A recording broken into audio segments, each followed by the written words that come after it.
Hello, my name is Marcus. I'm the compiler of a collection of therapy quotes entitled 1001 Windmills of a Mind, a collection of quotes taken from what's often called the psychodynamic or the psychoanalytic perspective, which long ago, as I understand it, was called philosophical medicine, because this perspective seeks to help a person to be their own caring witness.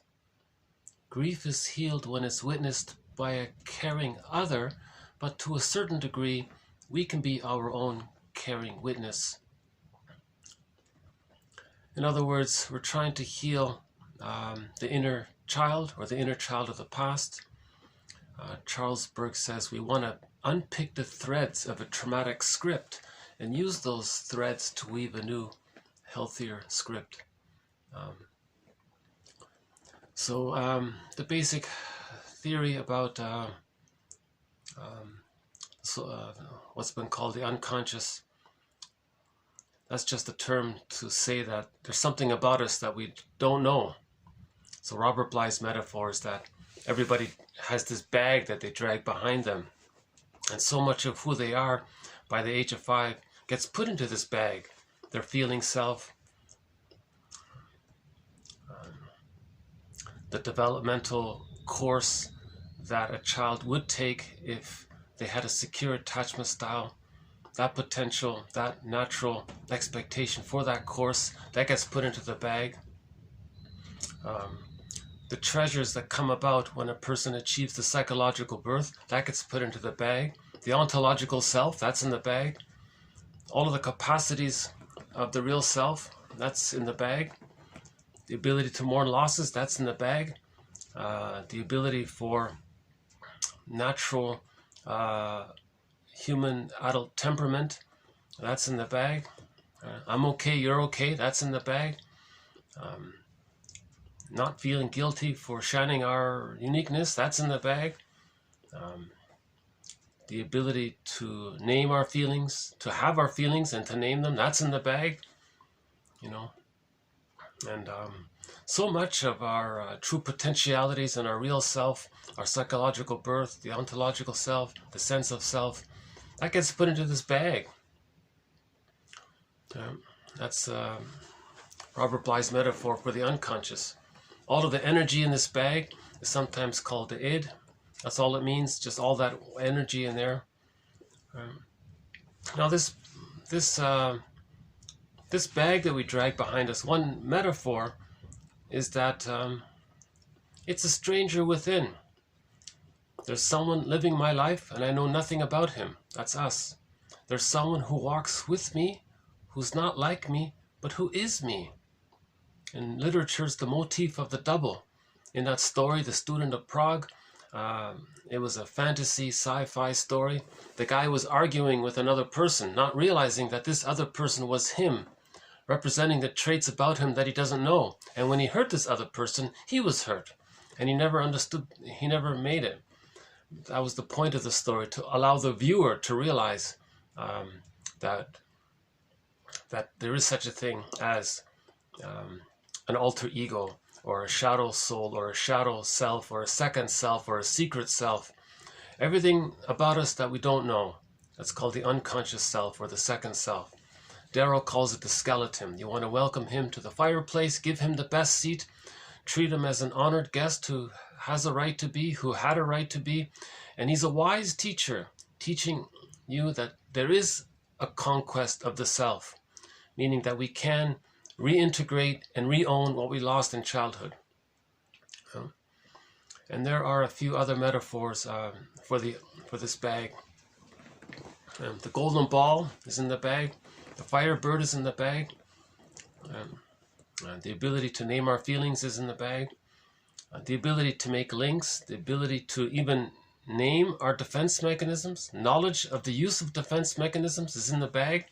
There's so much of who we really are, and there's so much of our pathway to, even our pathway to healing is sort of in the bag. It's like a labyrinth in there. So the psychoanalytic perspective seeks to be a bridge to help a person reintegrate what they lost in childhood. So psychoanalysis, or the psychodynamic, or the dynamic means it's alive in there. Everything, that bag, it resembles a mythological epic or a fairy tale. Now, myths and fairy tales describe this bag. Myths and fairy tales are metaphors for internal dynamics, unconscious dynamics. Yeah. So a mythological story is like a dream. Every character in the dream represents one mind or one psyche. Yeah. So these are all soul stories. Yeah. That's the theory. And if there's a lot of trauma in there, all of the pain and what happened and knowledge of what happened and our ability to perceive what happened and the mechanism that makes us unaware of what happened, all of that gets put into this bag, you see. Now, because there's so much energy in there, there's what's called unconscious fantasies. That's today's video. There's unconscious motivation in there. Now, why would there be unconscious motivation in there? It wants us, the conscious part of us, to witness what we couldn't witness as a child. As a child, we were overwhelmed. We couldn't witness it. We couldn't perceive it. We couldn't formulate it. We couldn't allow it to be our narrative. Right? So it gets put into this bag. Now it's knocking, so to speak, wanting us to witness what we couldn't witness before. Then we reintegrate and bring it back into ourselves. Right? So we are waiting for ourselves. Right? So a couple of videos ago, there was a story about Kor and Demeter and the Mi'kmaq tale about, it's called Summer Legend, where Glooskap was waiting for the return of the princess, the feelings. And so the princess is a symbol for our feeling self, the feminine principle. We bring up the ontological I, the sense of self. So we're waiting for this second arrival. When we're born, it's arrived. That's the first arrival. So we're waiting for the second arrival. So we are waiting for the return of our feelings. Sometimes called the second journey by Chinen. Chinen calls it the second journey in his 4 books, stories, classic stories and mythic tales to illuminate the middle years. Stories for the midlife traveler. He calls it the second journey. I've mentioned this several times. Chinen has done an excellent thing. He's a specialist in adult development, but he noticed that the literature in adult development is very dry. So he read 7,000 fairy tales, soul stories, healing stories, identified 50 that best represent the middle journey, the middle years, the midlife audit, midlife examination period. Whether or not it is initiated by a midlife crisis, there is this midlife period. In particular for those who grew up as a child with lots of developmental trauma, relational trauma. Anybody who came from a dysfunctional family, basically. Right? Roughly 70% in North America came from a dysfunctional family. It's amazing, yeah? So, and at midlife, a person might feel, maybe they don't feel a midlife crisis. Maybe it's buffered by some other fortunes, and they're distracted. But a lot of people will say they feel existential anxiety. Who am I? Is this all there is to life? Isn't there more? I feel like I'm missing something. Okay, then that's the beginning. Now you've begun the second journey. Right? So Chinen's books are a good place to start. He provides psychological commentary on 50 middle tales, what he calls middle tales, for both men and women. Once Upon a Midlife, In the Ever After. More specifically for men, it's called Beyond the Hero. And more specifically for women, it's called Beyond the Princess. But that book there, Beyond the Princess, he renamed the book. It's called Waking the World. Yeah, if I'm not mistaken, today is International Women's Day. I would suggest women to get this book for themselves. You know, and actually, there are 2 wonderful stories for women in this book here. I mentioned it before. What is it again? I highly recommend. There's a story called The Wife Who Became King. That's chapter 5 there. And The Lute Player, chapter 6. Those, I think women will absolutely love those two stories. They're really fun stories.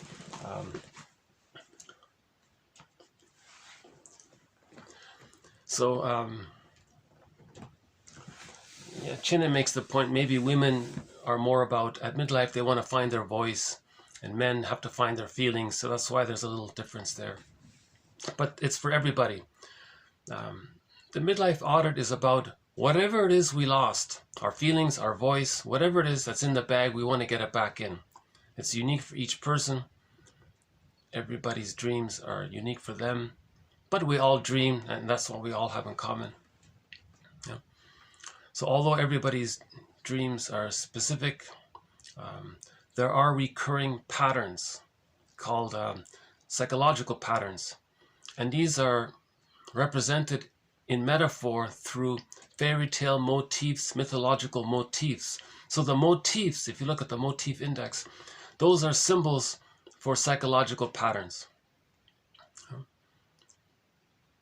So 1001 Windmills of the Mind now has over 30 threads or themes or topics within this psychoanalytic perspective. One of the threads is psychological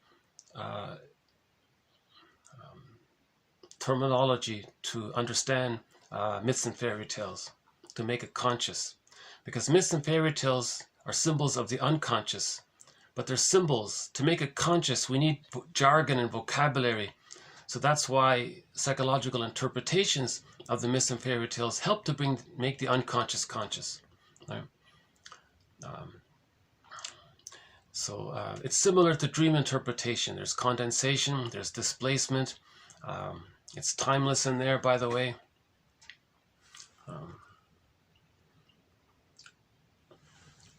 Let's see how we're doing today. Hold on a sec.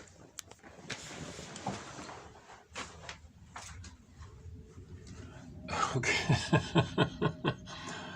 Okay, a little windy today.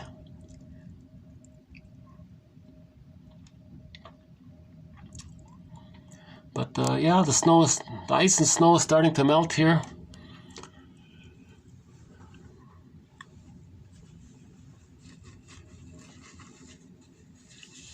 Still no sign of the fox or the blue jay. But the crows around.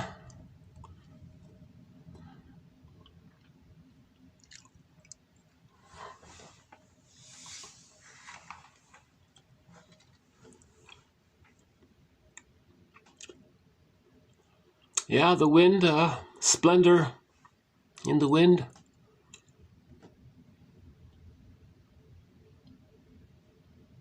Maybe that's Glooskap. A reminder of Glooskap. So Glooskap would be a kind of a symbol for the life force within ourselves, within the world. Just the life force in general, maybe.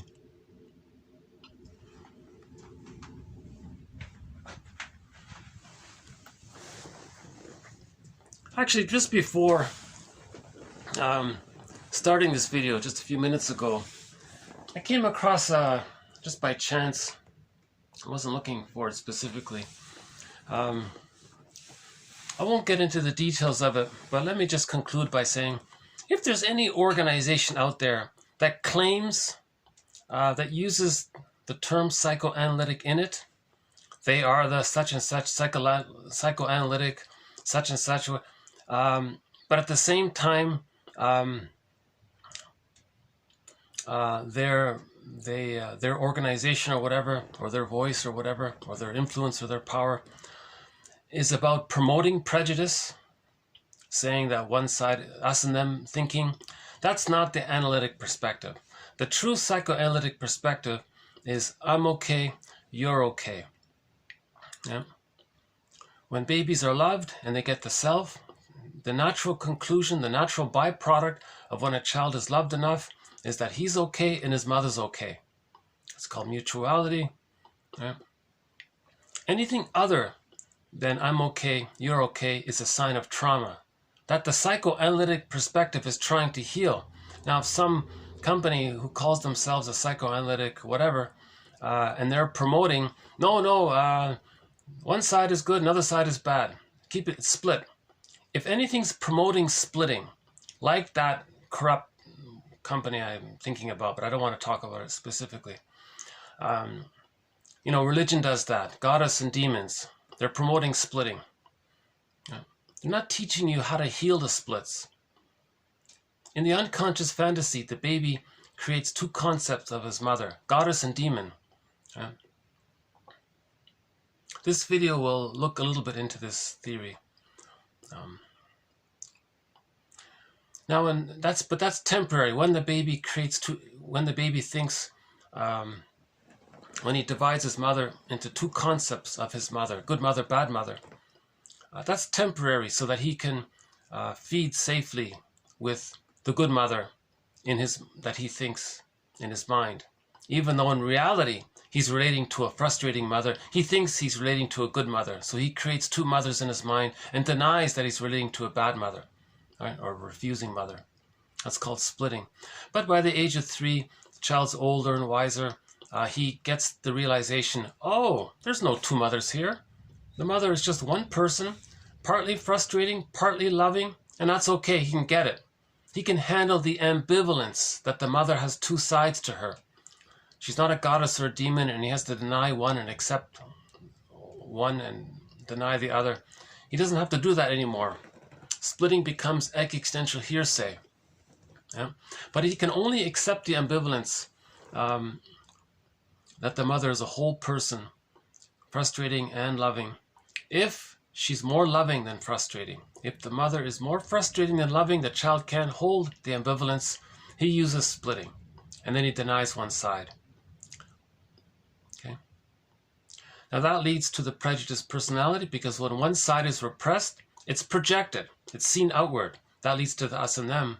Now, if a company who calls themselves the psychoanalytic something or another promotes splitting, that's not really the psychoanalytic perspective. They're using that word to muddy the waters, so to speak, or to confuse people about the psychoanalytic perspective. The true psychoanalytic perspective, no matter which branch of it is, no matter which, let's say it this way: whatever healing modality is out there.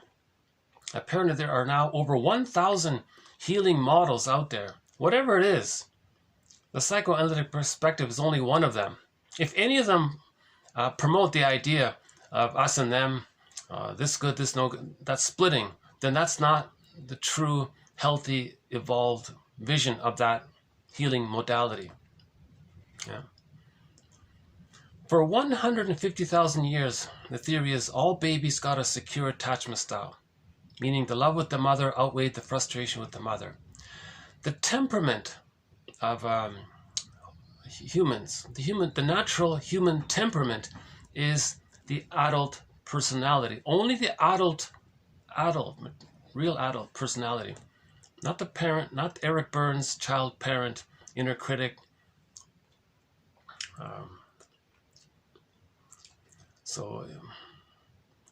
Back to Eric Berne, he divides 3 ways of thinking. The child way of thinking, called the child ego state, the adult state, and then there's and then when the child is abused, and then he does to others what was done to him to communicate what was done to him, that's called the parent ego state. So when Eric Berne uses the parent ego state, he's talking about the child who identified with an abusive parent. That's called the parent ego state. The true parent, the healthy parent, is the adult ego state. The adult ego state is the real parent. Yeah. So normal, natural, healthy development is the adult mind, right? I'm okay, you're okay. And so the temperament is what you expect from a normal, loved adult. They're more calm, they're caring, they're friendly, they're warm, it's generative, there's affection and tenderness and kindness and care. And if there's a mistake, they can if they receive, they can feel gratitude, and it tingles throughout their body, their whole body, to have gratitude. If they made a mistake, it also feels throughout their whole body, and they want to repair it. All right? So they can feel their feelings. In other words, the adult personality can make reparation if they make a mistake. They can feel guilt, right? They don't deny it. They take responsibility. They can express gratitude. Affection is there. They can be intimate and they can be very close. And most importantly, from the psychoanalytic perspective, the adult personality can make I statements. If someone is in a marriage, if one side is triggered, one person, they make an I statement. And if that triggers the other person, they make an I statement. Then they go back and forth sharing I statements, and the marriage becomes like fine wine. That's the mutuality. So the temperament for Homo sapiens, our natural temperament is the adult that's in the bag. For 150,000 years, humans had a calm, easygoing, relaxed, kind of friendly, spontaneous, creative, cooperative play, really. Before the discovery of agriculture, there wasn't sardonic humor and cynicism and jadedness and all these negative philosophies and spreading rumors and jealousy and envy and prejudice. These kinds of things weren't really there. That's not natural. Prejudice is a sign of trauma, right? So the theory, just briefly, once again, hold on a sec. The theory is about 10,000 years ago, we discovered farming and agriculture and all that. That's a huge surplus that's a huge bonus in food, right? The theory is when something makes the mammalian part of the brain super safe, it sends the person a lot of serotonin. So people habituated to this new level of serotonin. Again, dopamine for the chase, serotonin from the catch. So a quick crash course in dopamine and serotonin is Loretta Bruning's trilogy. It's called Meet Your Happy Chemicals, I, Mammal, and Beyond Cynicism. Those three, they're super short, very easy to read, quick to read as well. In, let's say, 3 or 4 hours, you can get a good sense of dopamine for the chase, serotonin from the catch. So dopamine is exciting because you have anticipation, because when you get it, you feel safe. And when you feel safe, you get serotonin. So what makes the mammalian brain feel safe? Well, food. Bruning emphasizes status, because if you're in a one-up position in the animal kingdom, if the animal's in a one-up position, they feel safe, so they get serotonin. So that's the mammalian part of the brain that humans still sort of has. It's part of the old brain. But that's what makes us different.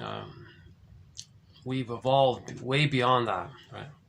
Homo sapiens have evolved way, way beyond the monkey, obviously, right? Before Homo sapiens, there was Homo bodoensis for 1 million years. And before Homo bodoensis, there was, and so on. So we're like millions and millions of years beyond the monkey, right? So we're Homo sapiens. So Homo sapiens are humans. Humans means we cooperate.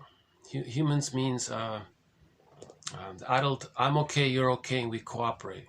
We're more reasonable, we're more conscious, we're more understanding, we're more aware of ourselves, we're aware of our commonality.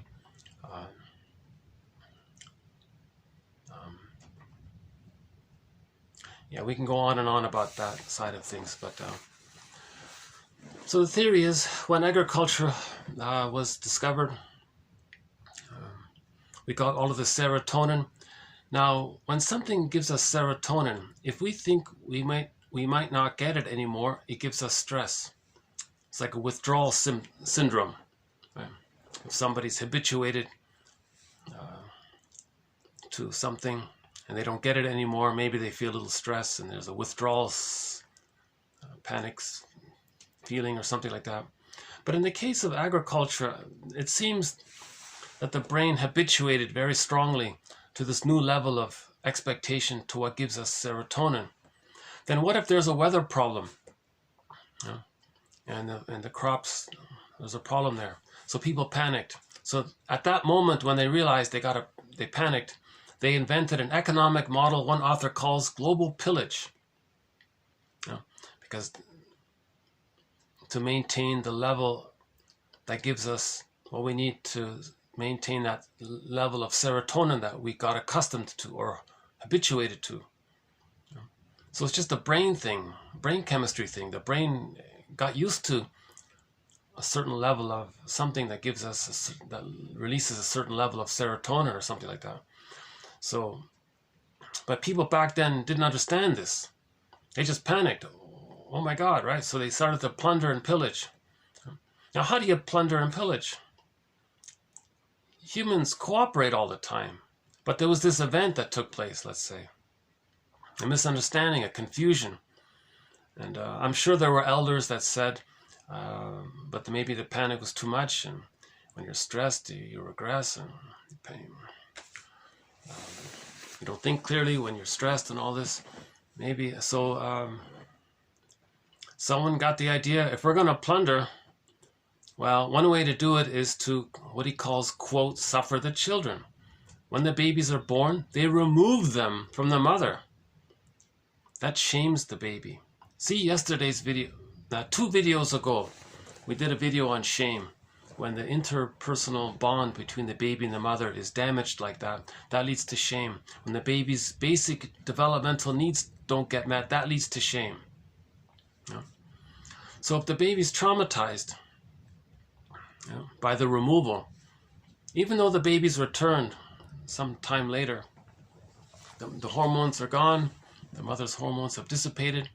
Again, the theory is at the moment of biological birth, the mother produces all of these hormones to help the baby bond to her and to help the mother at the same time, simultaneously, the hormones allow her to be in sync and in rhythm. It's called entrainment or attunement to the baby's needs. So the mother can be a symbiotic object for the baby. Okay, this allows the continuity of the womb life to continue for the first 5 months. Humans come out too early, they need an extended womb. This extended womb period is called a stage of social symbiosis, where the mother's there to automatically, unconditionally, in time, right on time, meet the baby's needs. Right? Now, if the baby's removed, he's shocked, he's in another place, a nurse comes, gives him some powder stuff in a bottle. He's very shamed by that, very disappointed by that. He's very hurt by that. Right? Maybe the mother can make up for it, who knows, some can't, it'll be very hard to do. So the theory was, if they traumatize the babies, in other words, they're going to identify with the aggressor. So the baby thought that the other violated them. Now the baby has to think that the violator is good in order to feed. So they think that they're no good and the aggressor is good. So they trick themselves to feed. That's too painful. Then they identify with the aggressor. Then they think that they're okay and others are not okay. Now, when they say others are not okay, they're talking about themselves. Because the true self is repressed. When something's repressed, it's projected or seen or believed to be or considered to be or hallucinated to be or fantasized to be in someone else or on someone else or out there. Projection is the means to preserve the repression. We have a quote coming up about that. When someone is not aware of something about themselves, they're going to say it belongs to someone else. And that's how they make themselves not aware that it's within.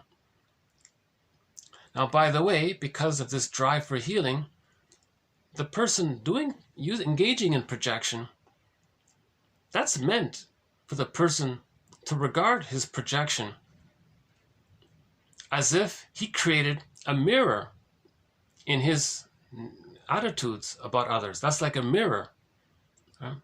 So projection is called, Laughlin calls projection a mirror defense.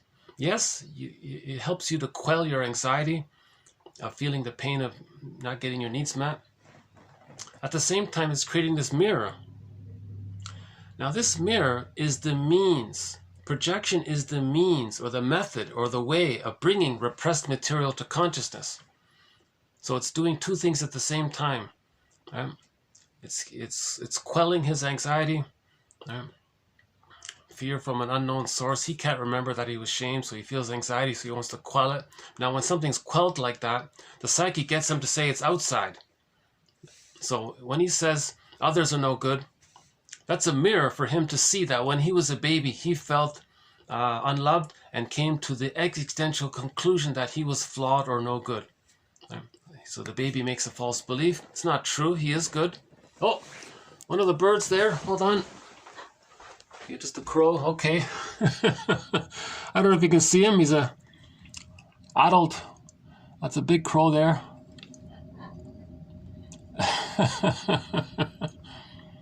Those are tough birds. They, even if it's -30 out there, with the wind chill factor, it sometimes goes down to -30 with the wind chill. They can stand there very calmly, not flicker. Oh, there he is, yeah. Sorry if you can't see him, but he's just sitting on the ground there, pecking away. Looks like a chicken, I guess.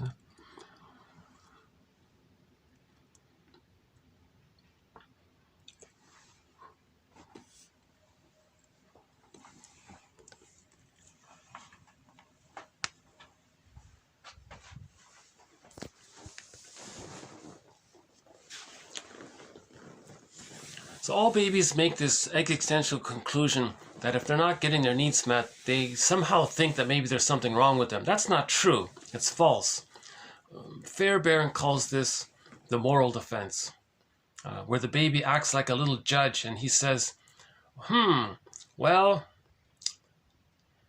he's just going to decide the way to deal with this anxiety of not getting his needs met. He's just going to make this conclusion, this existential identity conclusion that he's no good. But of course, the parent has to be good in order to feed. The child can't feed if he understands the reality that the mother is a devouring witch. How does the baby feed safely if he thinks that his mother is a devouring monster or witch? So the theory about that is the baby is fused with the breast in the beginning. He thinks the breast is just sort of there to serve him. He doesn't know where he ends and his mother begins. Now the baby's first concept of the mother is the breast, sometimes called the breast mother or simply the breast. Right? Now, if this breast is being misattuned or refusing or being difficult or it's hurting him some way, or the mother's in a bad mood or she's doing it wrong, and the baby thinks he's angry. Because of projection and displacement, if he's angry, the breast is angry. Now the baby wants to consume, take in mother's nurturance in all manner. He projects his need to take in mother, thinking that the breast mother might want to take him in. Now the baby's very small. The breast mother is this giantess in the nursery, this all-powerful, all-giving force. So if this all-powerful giant is angry and wants to take him in, the baby thinks this is a devouring monster. It's called primary process thinking, unconscious fantasy. So in the baby's unconscious fantasy, he's relating to a devouring monster. He can't do it. There's no way. He's way too stressful. So he fabricates and hallucinates that while he's feeding with this devouring monster, he hallucinates that he's feeding with a divine, heavenly, beautiful goddess. Now he can relax and feed safely. See? Now if this doesn't get, that's good mother, good breast, bad breast. Now if this doesn't get resolved by the age of 3, that's called an insecure attachment style. Now by the way, what does religion do? Oh, just fantasize heavenly such and such, and there's a bad, good, this, they just reinforce that. They don't want to make you, religion is to prevent healing. So back to the plunder system. In order to switch from the tolerant adult personality, so the adult personality in that book Prejudice by Gordon Allport, he does a very good thing. He talks about the difference between the tolerant personality and the prejudiced personality. Right? The tolerant personality is Melanie Klein's the presupposition, where they hold the two sides, and the prejudiced personality is Melanie Klein's the splitting and the projective identification, and she calls that the paranoid schizoid position. So humans had the tolerant personality. Right? They want to create the prejudiced personality. So when they traumatized the children, he thought all children think at first that they're not okay and the mother's okay. The moral defense. Right? Splitting and the moral defense. The baby can't hold on to that. He identifies with the aggressor. The aggressor, from the baby's point of view, was okay. He adopts that fake attitude for his mother, for himself, and then he says that he's okay. That's the false self. He really feels badly, but he can't accept it. So he says that's the narcissistic pattern. He thinks he's so great. Now his unloved self is in that bag. He's not aware of it. Now material in the bag can then be seen onto others as an intermediary means to help the person be aware that it's within. So that leads to the I'm okay, you're not okay mindset. Now, when he says that you're not okay, he's talking about himself. He's repeating what his mother did to him. When he says that others are not okay, it's as if he's saying to his mother in the mind, look, mother in the mind, when I was a baby, I was okay. I was safe and innocent to you. You didn't meet my needs. You rejected me. That was my interpretation of what you did to me. Now I want to communicate what you did to me. I want to show you. I want to tell you that I'm hurt and angry by how you rejected me. So you see that non-threatening substitute other out there? They're innocent, just like I was innocent. I'm going to say negative things towards them, devaluing, shaming things towards them, to show you what you did to me. I'm going to demonstrate through my behavior, through my prejudice, how you were prejudiced towards me, how you hurt me, right? So some others, okay, I've given numerous videos about how understanding the mother is an act that moves towards forgiveness, and forgiveness is the genuine love and understanding and compassion for the mother. So the psychoanalytic perspective is not about blaming the mother. If we're trying to understand people, ourselves, others, the parents, the sibling, if we're trying to understand, that's a form of love. Right? The mother may have had prenatal distress syndrome. The mother may have had birth trauma, perinatal trauma, forced relocation, shock in her environment, at the dentist's office. Maybe there was a shock there, some other medical procedure. Maybe there was a severe shock there. Maybe in the environment with the family members, there was some shocks there, and the child, maybe she had intergenerational trauma from her upline family. There was and other sources of trauma, and the mother was stuck with arrested development. Now, if the mother's stuck with arrested development, repetition compulsion, she's going to do to her kids to tell her mother in the mind, to show her mother in the mind what she did to her. She's going to demonstrate through her behavior toward her child, her mother's grandchild, what her mother did to her. That's called intergenerational trauma. She's stuck there like Sisyphus. It's a broken record. Now, repetition compulsion is the means of bringing intergenerational trauma to consciousness. Repetition compulsion is the means of bringing the traumatic script to consciousness. Huh? So if the child identifies with the aggressor and says that he's okay, others are not okay, that's the narcissistic pattern, by the way. Okay, the narcissistic pattern means when the baby loses his true self, all he has left is the primary narcissism. That's biologically there up until the age of 18 months. So all babies think everything is about them. All babies think they're a little god, they're a little king, everything's about them, they're so important. Now they identify with this omnipotent other. Remember the fusion there? They're fused there. So that's why in the narcissistic pattern, the person with it may think, or say to the effect that they're so important, everything is about them. And so they're okay and others are no good.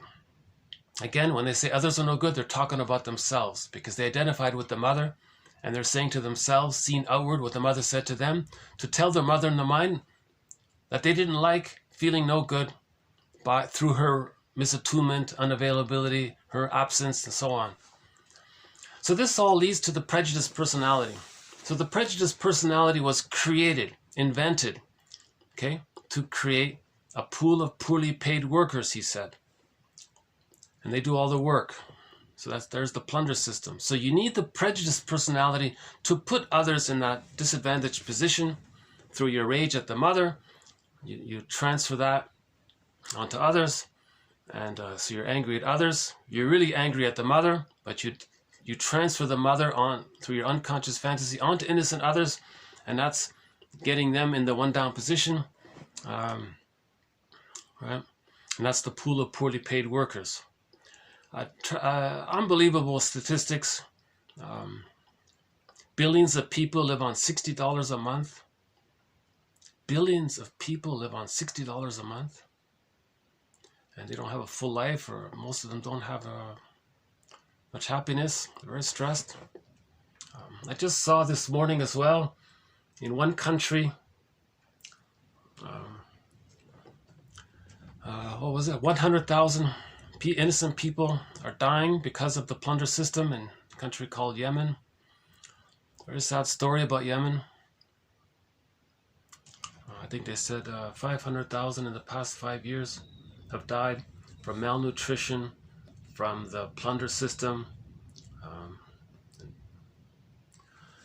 So the plunderers think they're okay, and these innocent people are not okay. And they'll create some rationalization or excuse to facilitate that. So of course, when there's the I'm okay, you're not okay, you have to cloak that with what's called rationalization, where you use false logic, pseudo-logic, where you want to give the appearance of being reasonable. So we have a thread in this series on what's called rationalization, that's called self-deception, where you want to trick yourself and lie to yourself that you're okay and others are not okay, to facilitate the prejudiced personality. Right? Because the prejudiced personality allows the repression. Why does the person want to maintain the repression? Because it's too painful to admit. It's too painful to admit that when they were a child, the mother was not around when they were born, that they were abandoned, or the mother used guilt trips on them, or the mother denied their feelings and their needs. The baby wanted to be seen and the mother shamed them for it. Because all of this is too painful. So to maintain not being aware of all that pain, they need the prejudiced personality, because the prejudiced personality puts them in the one-up position. When a person's in the one-up position, back to the serotonin. The status gives people serotonin from the mammalian brain's point of view, based on their psychic structure, based on their memories, based on what's in the bag, influencing what they think about themselves. So if they think so negatively about themselves, to compensate, they're going to want that one-up position to get this serotonin. Because the mother got serotonin from the comfort and presence of the baby digesting and holding her anger. So she felt safer by the child handling the anger of the mother. So the mother got some less stress in her life. So she got some relief from that. So less stress, that means there's a little more serotonin there. The child identifies with the aggressor. How does he get serotonin? Through the way the mother got serotonin through the baby. The mother got it by exploiting the baby.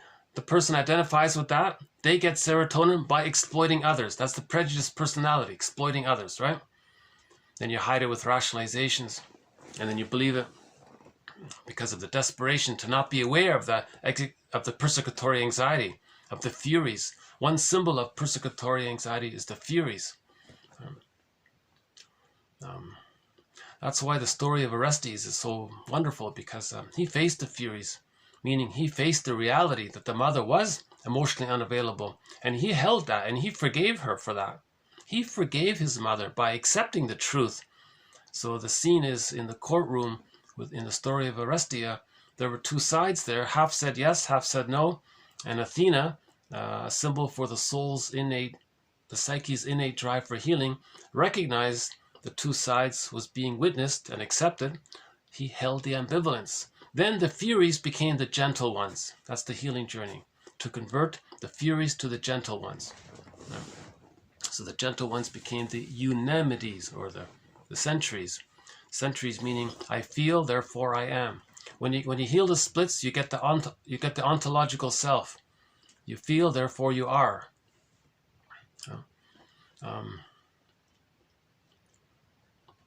Oh, another bird there. Hold on a sec. Oh, the sun's coming out.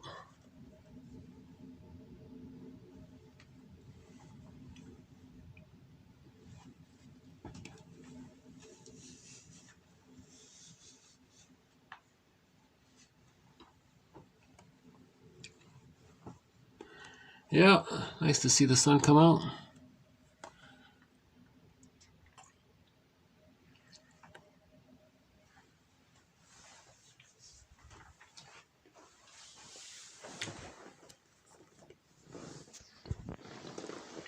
So, okay, so the babies are traumatized.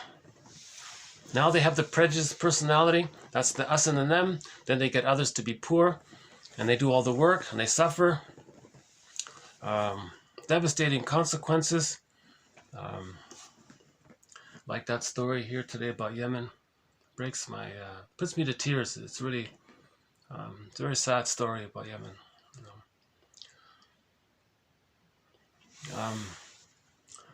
So this is the blind, the narcissistic pattern is enraged, right? That the mother was misattuned, right? So and they think the mother's the devouring monster. So the plunder system is like this devouring because they identify with the aggressor. So they identify with their own unconscious fantasy. So the plunder, so right? And then and what did the true self need? They needed the breast. Now the image of the breast from the baby's point of view is an inexhaustible flow of goodness. So the greed is there. So in the plunder, that's the greed. No matter what they consume or take in, it never satiates because that's past the time when it can be satiated. The baby, it's a time-sensitive thing. It's a one-time deal. The baby needs to be breastfed, right, during that first year. Afterwards, you can't still try to consume symbolic goodness to the extent where you, as if you traveled back in a time machine and got breastfed properly. But the person who's being greedy, they're still trying to get in what they didn't get in properly. You see? And because it doesn't satiate, they're angry, and then they repeat it again like Sisyphus. That's why greed is insatiable. In other words, just like when the baby's born, that's a one-time deal. Can't go back in the womb and redo it and get it right. In the first 3 years, that's a one-time deal. Those needs you needed during the first 3 years, if you didn't get it, better luck next time. Maybe better luck next time, Robert Bly jokes. Well, the way he said it, it was humorous. But if you're still, after the age of 3, still trying to get it, it's not going to work. Right? The psychoanalytic perspective is to mourn the loss of what we didn't get. Then we come into ourselves and we can heal that way. So healing takes place through the mourning process.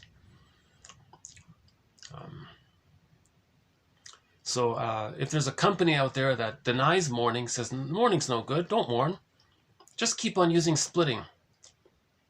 Okay, that splitting prevents I'm okay, you're okay. Splitting promotes the prejudiced personality. Splitting is necessary for the prejudiced personality.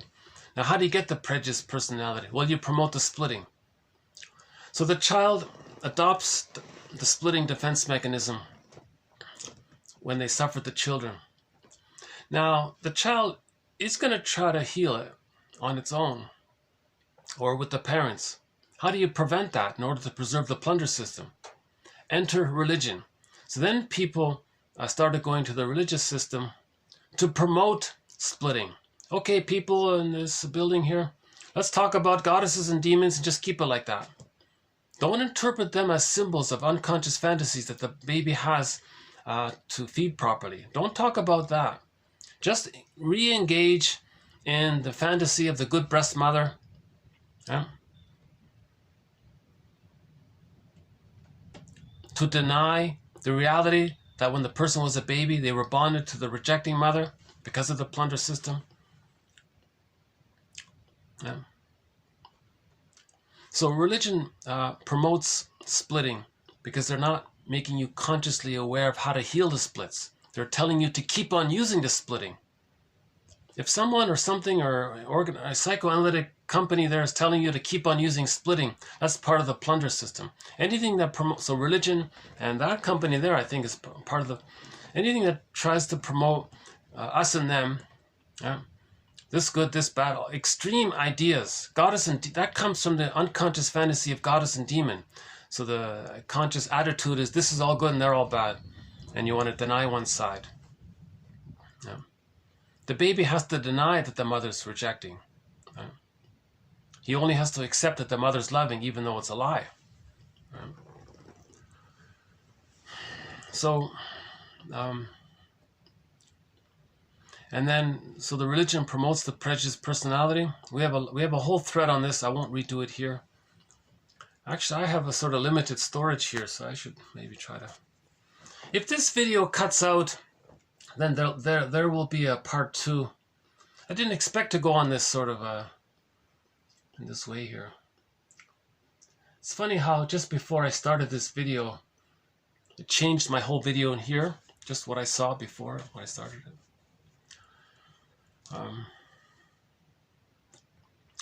So just to finish this thing, so religion, so suffer the children promotes the prejudiced personality.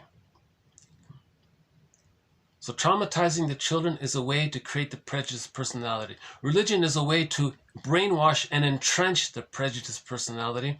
The school system, according to Jane Elliott, they use curriculum material.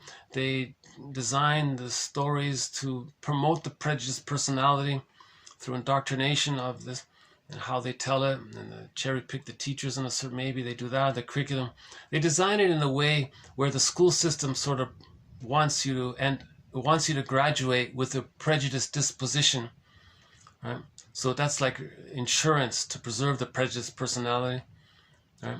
Now I was surprised, the school system, that this so-called psychology school, calling themselves a psychology school, a true psychology school is meant to heal the splits, but if a psychology school is promoting the splits, then it's not doing what it's claiming that it's doing. That was my original point here. That's what sort of got off me on this tangent here. So in other words, so just to conclude it, the true psychoanalytic perspective is to return us to the tolerant personality. That's the psychological, another way of saying it, man's main task is to give psychological birth to himself. That's the moral revolution, the know thyself movement, the self-awareness movement, the self-reparenting movement, the mythopoetic movement, the mental hygiene movement, the emotional spiritual hygiene movement. Wilson calls it the moral revolution, where we heal ourselves. Burglar says you're responsible for that bag. Masterson says, yeah, you got to heal the inner child of the past. We're responsible for healing ourselves, even though we weren't responsible for what happened to us. It's our lives. We have to, those are the cards we were dealt, I guess. And we got to, no, that's not a good example. Forget that one. We got to, when we were babies, we adopted maneuvers of the mind to deal with the pain. We adopted them. Burglar emphasizes this. Keep that in mind, that when we were babies, we adopted them. So because we adopted them, we had to, well, that's fine. We survived our trauma.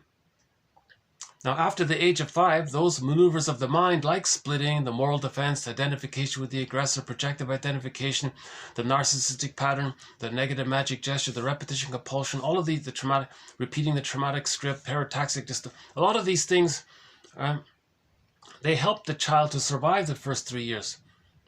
But after the age of 3, they block his development because they keep him stuck in a loop in the past. So it's up to the person to then unpick the threads of that traumatic script and then weave a new, healthier script. So we have to heal ourselves. That's what Wilson means. The moral revolution is to heal ourselves. Right? Because Bergler says we created those defense mechanisms. So we did it. Only we can modify them or update them to present reality. And we do it through witnessing, through consciousness, and then we give ourselves basic trust. The consciousness gives us the basic trust that we didn't get. So we're giving ourselves basic trust. That's weaving the basket. Then the egg comes. So first we weave the basket, give ourselves basic trust to the knowledge, then the egg can start to appear. That's based on the poet. He says, psychoanalysis, always looking for an egg in a basket that's missing. So we have to weave this basket. The basket is a symbol of a circle. The pillow is a circle. Robert Bly says, the key is under the pillow. The key to the golden ball. The golden ball is locked in a cage. You need the key. Where's the key? It's under the pillow. The pillow is a symbol for the basket. It's a circle, it's round. That's a symbol for talking about how the other, the mother, is an ordinary person, not split into goddess and demon. There's no key there when you think goddess and demon. When you think all good, all bad, you only think one side, black and white thinking, and that's it. No grays, no understanding the other side, and know how they were trying to meet their needs because they were wounded, and know how everything's a cry for love, and love your wounded neighbor with your wounded heart. No Ubuntu, just all good, all bad. Just this, that's splitting. There's no key. When you look at the two sides, you find the key. Then you get the golden ball. Right?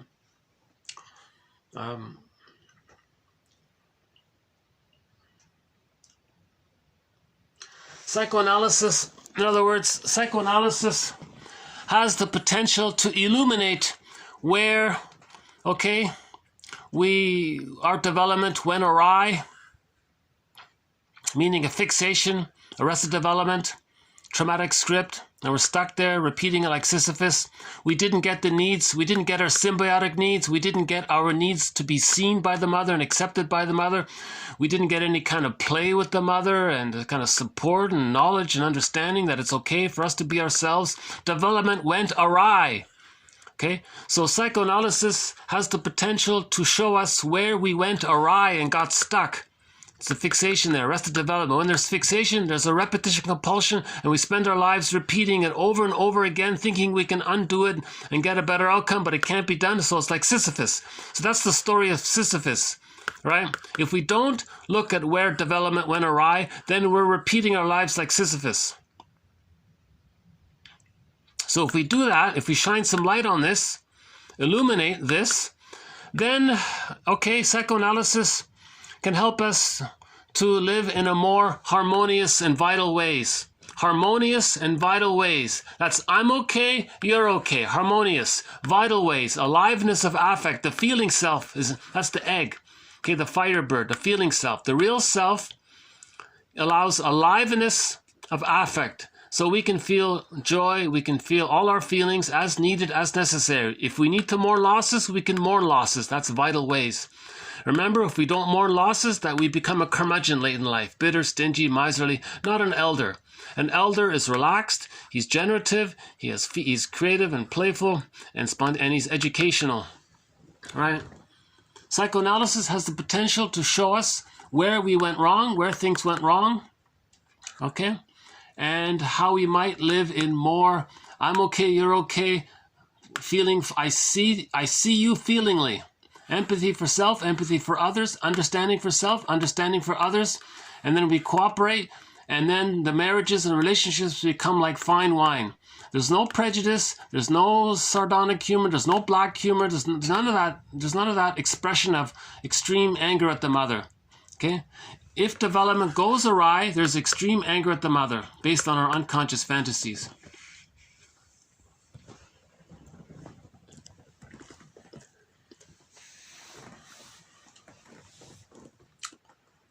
Okay, So let's just jump into this unconscious fantasy one a bit here. So that was TQ 2022. The next quote here, 2023, all comes from Julia Siegel. She's a follower of Melanie Klein, and I plucked out a few of her quotes which describe some of Melanie Klein's key concepts. One concept of her is about the positions, as mentioned earlier. The first 3 months, that's the paranoid schizoid position with splitting. If the child feels safe, the split images start to come together. That's the depressive position. The paranoid schizoid position, that's the prejudice. That's the plunder. That's the us and them. Right? And you only accept one side, reject. That's where you can't see the two sides. That's the paranoid schizoid position. That's filled with envy, hatred of the good. Yeah?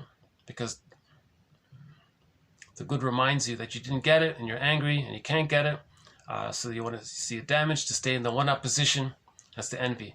Now, if the baby evolves to the depressive position, meaning he can hold the ambivalence, now he feels that his anxiety is more related to the relationship, having a good relationship with someone else. In the paranoid schizoid position, it's just power, control, survival. They're like animal thinking, right? They're too traumatized. Their amygdala is way too overstimulated. Right? So they're just thinking about, they're in constant flight mode, right? If the baby's too traumatized like that. So they think their philosophy based on that hyper overstimulation of the amygdala is everything's either power and control. Then they adopt some, then they make up some philosophy around it. Yeah. But if the child maybe is less traumatized and he can start to hold the two sides of the mother, now his anxiety is more about the relationship with the mother, right?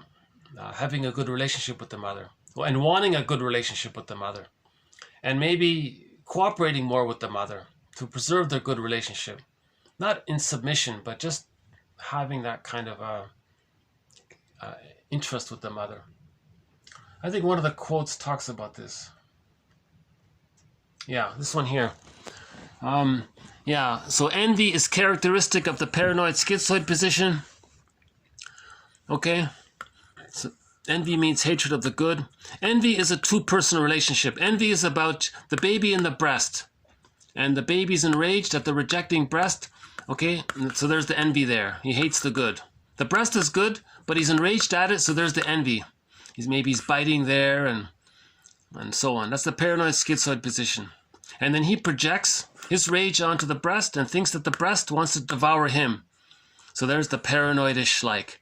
The schizoid, his feelings are very detached from his true feelings. That's what she means by that. Emphasis on the word position. Now, if they pass through this period, beginning roughly around 4 months or 5 months, the split images come together. So now he's not worried about survival, right? This is the paranoid schizoid position is just about survival. Now, in the depressive position, where he can hold the ambivalence, he might have some jealous feelings. If he has the mother and the sibling comes along, maybe he's jealous. He's not terrified he's going to die or anything.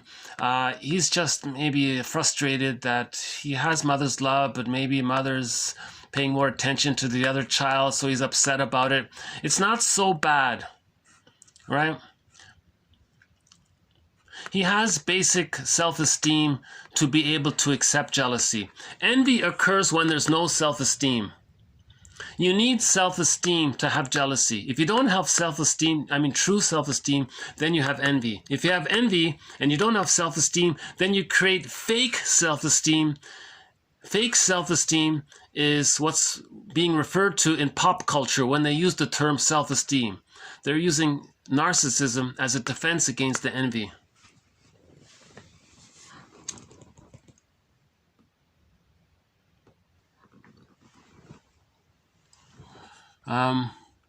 Where was that one again about the survival, the two ones there? Hold on a sec.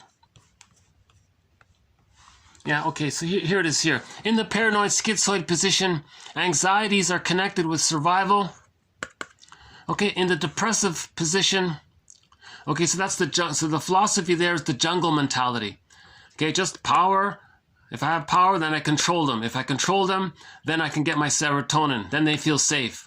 That's all they care about. Love, affection, gratitude, feelings, play, safe play, happy play, creative play, tenderness, affection, intimacy, affection. Those kinds of things are not really there. They're just about survival, you see. The paranoid schizoid position is just connected with power and control. In the depressive position, meaning the two split images come together, the baby can accept the ambivalence that the mother is partly loving and partly frustrating. Whereas in the paranoid schizoid position, that's just splitting. One side, the fantasy they accept, the reality they deny. That's the splitting, and they're widely kept apart. In fairy tales, that's the goddess, that's the goddess and the demon. That's the paranoid schizoid position, and they're kept apart, and they don't want to interact, right? So the depressive position is more normal. When the baby gets loved, he can accept the mother as partly loving and partly frustrating. Right? At this time, there's care enters into the psychological picture. Concern for other people enter the psychological picture, right? Now differentiation starts to enter the psychological picture. Me, not me. What's me? What's not me? So there's differentiation. Okay, so he is he. The breast is not him. There's differentiation there. Now Klein says this can begin as early as 3 months. That's the earliest. But Mahler says differentiation, meaning bringing the two splits together, begins on average between 4 and 5 months. So roughly between 4 and 5 months, the child brings the two sides of the mother together. He heals the splits at 2, right? Then he can differentiate. Only by healing the splits can he begin to differentiate. That's called hatching out of the psychological egg. He's going to be hatched out of the psychological egg toward the psychological birth at the age of 3. Again, the psychological birth of the child doesn't automatically take place with the biological birth. First, they need this egg. That's the first 5 months. If they're loved there and they can accept the two sides, then they can hatch out. They need trust to differentiate. The baby needs love to leave her. Now the child is psychologically leaving her, meaning finding himself. That's what we mean by leaving her. Leaving the fusion, I mean, right? He understands that the mother isn't him, that he's a person, the mother's a person. Yeah. And then from 5 months, the child needs to be seen. That's called the stage of mirroring. If the child sees that the mother accepts that they're unique, he feels esteemed by that. His self is accepted. Between 8, then he loses the narcissism. It's not all about him anymore. He's not a little god. He's a person. The mother's a person. There are two people there. Between 18 months and 36 months, the child wants to play with his mother in a creative way where the mother shares her knowledge and builds up the child's self-esteem. True self-esteem, meaning the child sees that it's okay for him to be himself. He doesn't get the idea that he has to sacrifice himself to please his mother. Okay, there's a self-help book with the title, Mother, do I have to give up me to be loved by you?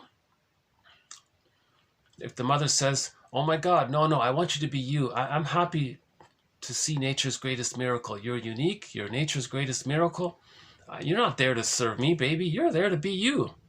I'm just honored and pleased to feed you and give you what you need so that you can be you. What a pleasure it is for me to help you to be you. All right? But some others don't do that. Some others say, mothers have a grudge.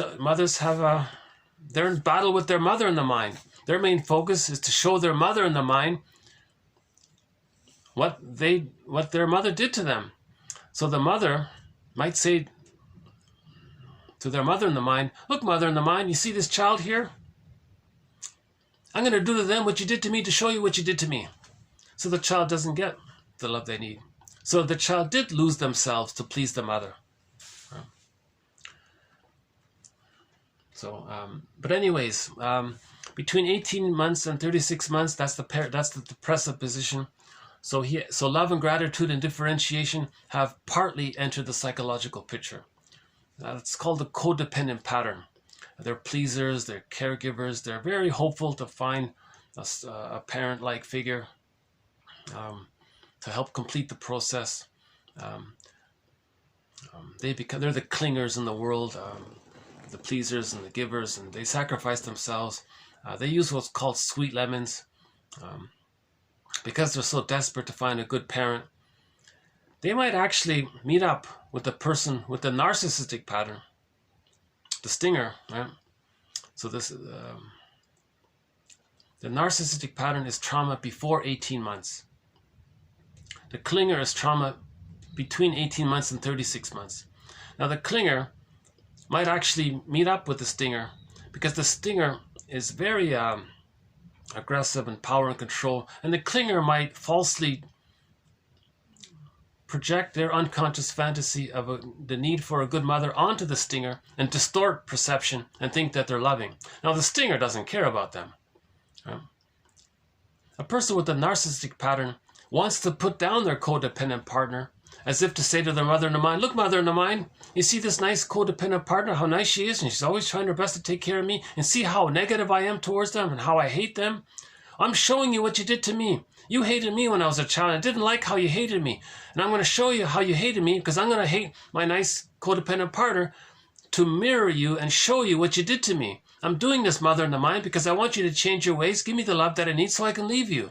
Because the person with the narcissistic pattern has identified with the aggressor. They are her. That's why he's so angry. That's why he becomes a curmudgeon late in life, because he's still in battle with the mother in the mind. His main emotions are anger, greed, envy, spite, vindictiveness, schadenfreude, love and gratitude, affection, kindness, caring. Those kinds of things haven't really entered the psychological picture, but they have for the codependent pattern. But they're also deluded because they're trapped they're in between 18 months and 36 months. The person with the narcissistic pattern is still enraged and stuck at the trauma before 18 months. Okay. So that's the two positions. Trauma, the earlier trauma called the paranoid schizoid position, the envy, all about survival, the stinger, greed, envy, and then the splitting is there, projective, coaxing others to play roles to preserve the repression, using rationalizations to hide it. So they're always preserving the splitting because they always want to preserve the repression. Now the codependent partner, they have the depressive position. They care about others very much so because what's going on with the codependent pattern is they are still holding on to the I'm not okay, you're okay. The original moral defense that the baby adopts is I'm not okay, you're okay. Now the narcissistic pattern gives up on that. They identify with the aggressor, say that they're fake okay and others are not okay. Now the codependent pattern was loved more so, let's say, up until the age of 18 months. But something went wrong between 18 months and 36 months. But the good news for them is they still hold on. Well, a blessing and a curse. They're still holding on to the, well, no, I think it's even though it's painful, I think they're still, in other words, never mind the judgment, they're still holding on to the I'm not okay, you're okay. So they're a little more sensitive, they're going to be more vulnerable, they're going to feel more. The narcissistic pattern, they've denied feelings, they hate weakness, they're just enraged like that. Toxic masculinity is from there,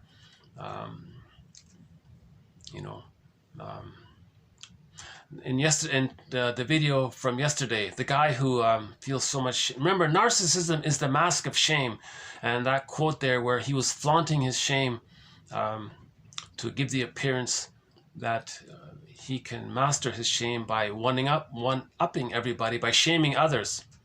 You see, he puts everyone else down by embarrassing them. That's how he preserves his infantile megalomania, by flaunting his shame, by shocking others.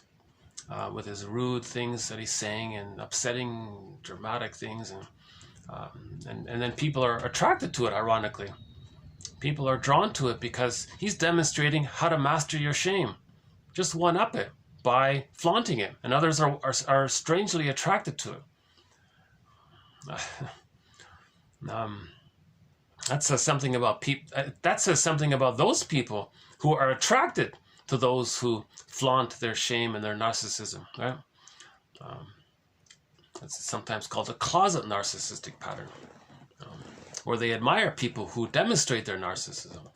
They have it covertly, and they indulge in their grandiose part self vicariously through the expression of the more exhibitionistic display of the narcissistic pattern. Now, the codependent pattern, sometimes they're confused about this. What's an adult? Now, a healthy adult, they're involved in expressing the real self.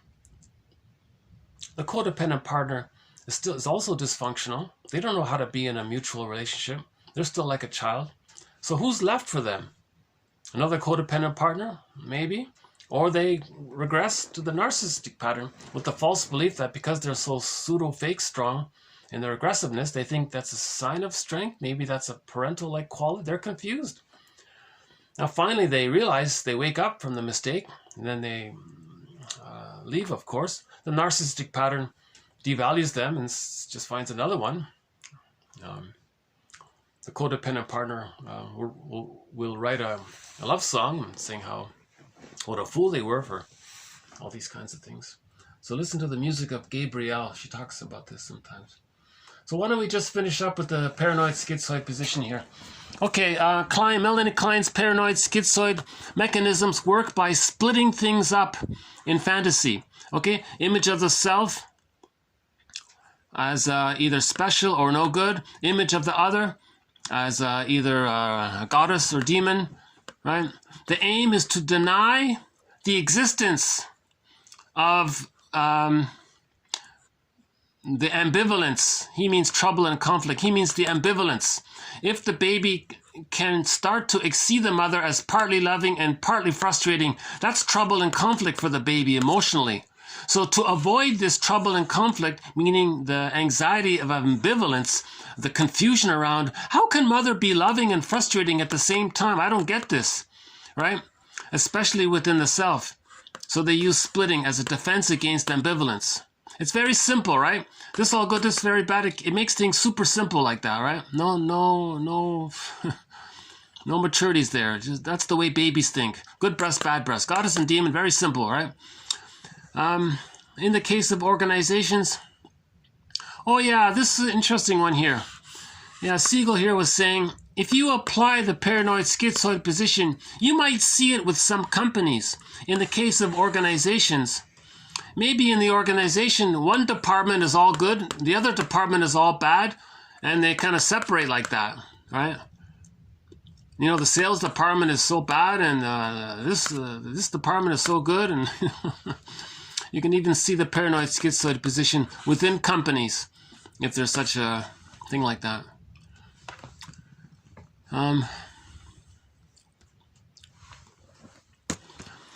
Throughout life, the paranoid schizoid mechanisms and fantasies are available.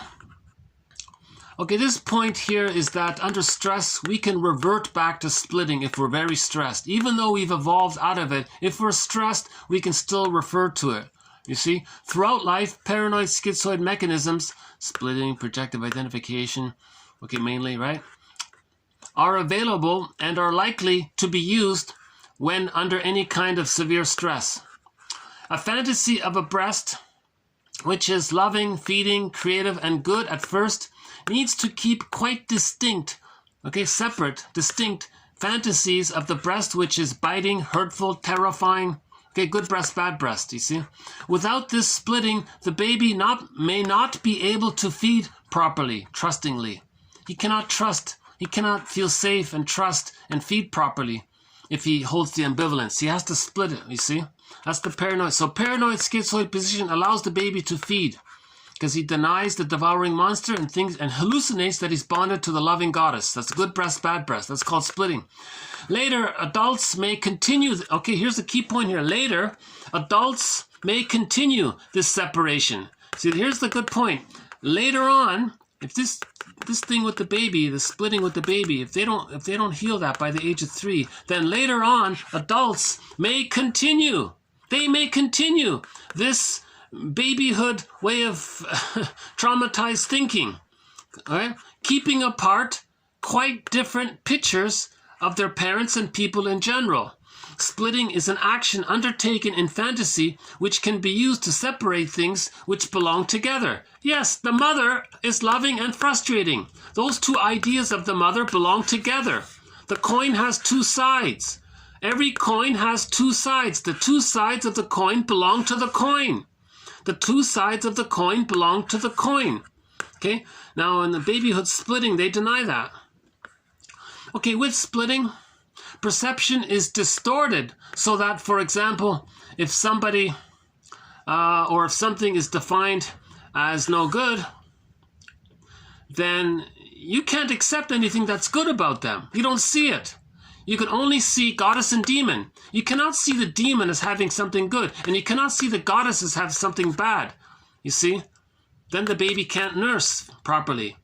You see? So later adults may continue this babyhood mechanism. Religion promotes this. Okay?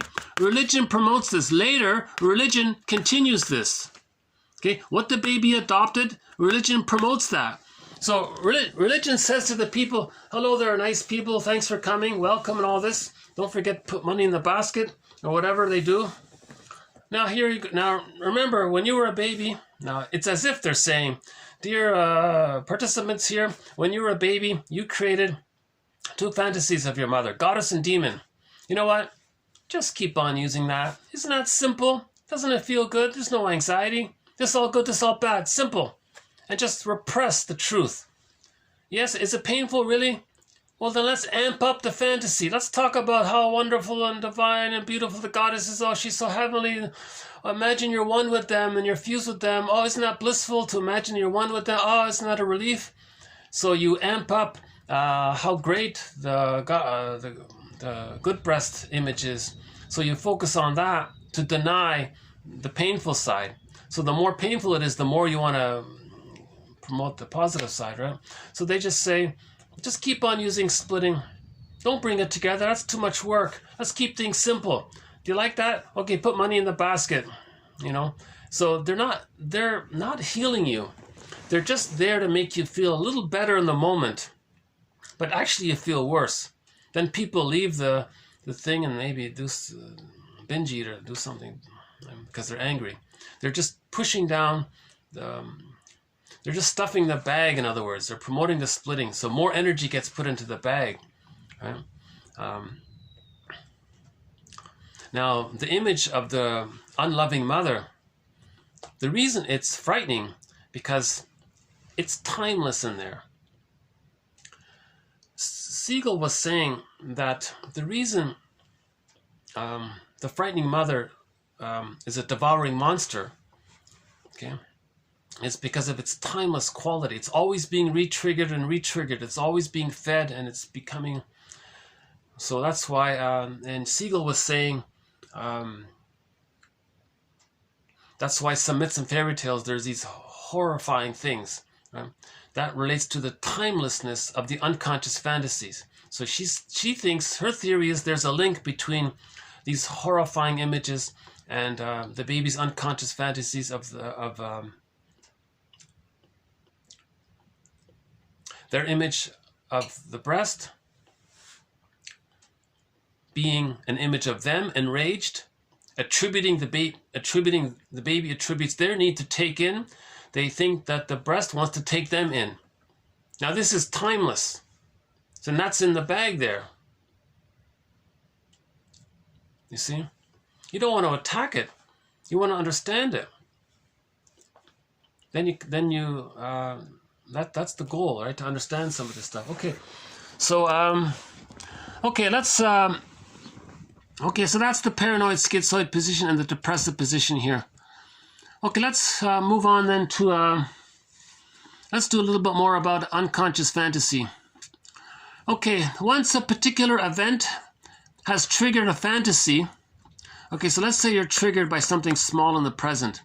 That can trigger an unconscious fantasy. This fantasy leads to a particular feeling, which may then trigger other fantasies which act to wind up or wind down the feelings. Okay, for example, let's suppose Miss Siegel, Julia here. So this Miss Julia here, she was saying, let's suppose that I, Julia, have lost my favorite handbag. I love this handbag. Perfect handbag. I love it. And then she lost it. So that's a loss. Okay? So she lost something that she loved very much. Okay? Now keep that in mind. She lost something that she loved. That can trigger the loss of the breast. That's what he's saying here. Let's suppose I have lost my favorite handbag. Now, since similarities of virtually any kind can act as triggers, okay? Similarities of any kind, okay? The handbag, it's round, it's filled with goodies, you carry it with you. It's like the breast. In your unconscious symbolism, we're not saying it directly, no offense to anybody, right? So since similarities of virtually any kind can act as triggers, okay? So the handbag is a handbag. That's reality. It's not a breast. But if you lose the handbag, it's going to trigger something that your unconscious fantasy may think it's similar to. Put it that way. Is that better? Yeah. Previous experiences of loss are likely to come flooding into the mind. Okay? One of the previous experiences of loss which I have suffered as a baby is the experience of being deprived of my mother's breast. Because she was saying she wasn't breastfed. She used the bottle there, right? And she wasn't held properly. Her comforting presence. Okay, the mother didn't hold her, didn't feed her, none of that stuff. She was just given the bottle by the nurse or something, right? When I was small. Right? When I was a baby, I was utterly dependent upon the enormous beings, means the nurse there, or the nursing aide, or whoever, or the substitute nurse, or whatever, the nanny, or whoever it is. This enormous being, she's a giant, right? For everything related to my comfort, my safety, my food, my warmth, my being held and being seen, given attention, right? Now, clearly, okay, here's her point here. Clearly, the fantasies I would use then in babyhood time to interpret the loss of the mother's breast would be formed in a world which was very different from that of the adult. Okay, get it? In the baby world, his interpretations of the loss of the breast is going to be different from the adult conscious world of the loss of the handbag. But the loss of the handbag is going to trigger the memory of the loss of the breast. Now, the image, the feelings of the loss of the breast is this, evokes the terrifying feelings of the devouring, frightening, rejecting monster. So this simple handbag is a little disappointing, but it's manageable, of course. But you may feel very strong emotions because you're feeling the monster within, right? The image, right? Okay, with previous experiences of loss that were too terrible. Okay, it was too terrible for the baby to not be breastfed properly. So that's why the mother was seen as a monster. There seems to be a sense of timelessness about them. Okay, so this monster is constantly alive there. The sense of loss, which is timeless, will be much more anxiety-provoking than one which is firmly embedded in a sense of time. Now, the loss of the handbag in the presence, we have a concept of time there, so it's not a big deal. But this here is, in a sense, it's in a timeless world. That's why it's so much more evocative here, right? So a little thing can trigger. So that's like making a mountain out of a molehill, right? There's the mole, right? A small thing, and you make a big thing out of a small thing, relatively speaking, right? I think each person is going to have to read this on their own. Okay, fantasies derive not simply from pure memories. Okay, fantasies derive not simply from pure memories, but from people and events incorporated under the influence of strong emotions. So the baby had strong emotions at the breast.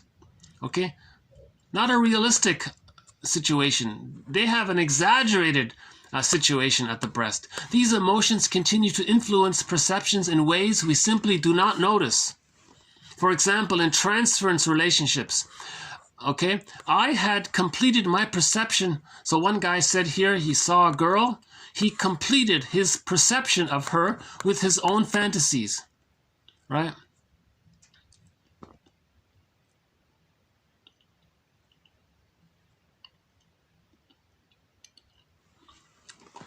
Fantasies are unconscious fantasies. Okay, fantasies, when it's spelled with a PH, okay, fantasy, when it's spelled with the letter F, that's your conscious fantasies in the present. When they write fantasy, when they use the word fantasies spelled with PH, they're talking about your unconscious fantasies from babyhood time. So your babyhood fantasies, which are in your unconscious, okay? So fantasies spelled with PH, that means unconscious fantasies. Okay, and they control your beliefs, your assumptions, your existential conclusions, thoughts about yourself and others. They control so much. So unconscious fantasies influence how we feel, think, and so on, right? One example of a fantasy, unconscious fantasy, is the idea that was popular or that was in vogue, or it was a fad in the 60s, that some people had a policeman in their head. Okay, so apparently in the 60s, a lot of people made jokes about how there was a policeman in their head. Okay, that's the inner critic. That's the rejecting mother. Okay, so let's segue to our song here. Now, this immediately reminded me of a song called "The Dream Police."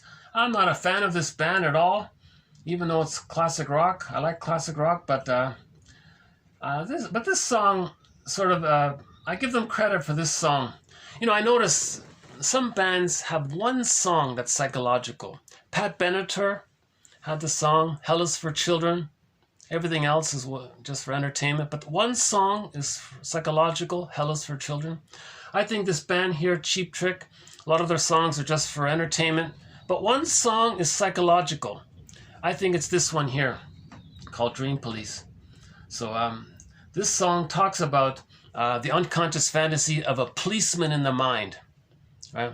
This little inner critic in the mind, this little voice in your mind that's berating you and criticizing you. Okay, that's the rejecting mother, right? So in the song, they say, this policeman in the mind, these men inside my mind, they're driving me crazy. They're waiting for me. They're looking for me. They're always watching me. I can't say anything to them. They're always listening. They're spying on me all the time, right? They're waiting for me. I try to sleep. They won't leave me alone. Now these inner policemen in the mind, they get paid. They don't get paid to take vacations. They never leave you alone. It's always with you within. They never leave you alone. They don't take a vacation. Right? So in the beginning of their music video to this song, they did a funny thing here. So here's the band here introducing the song. So they all feel guilty. They all feel inner guilt, right? So here's the guys here.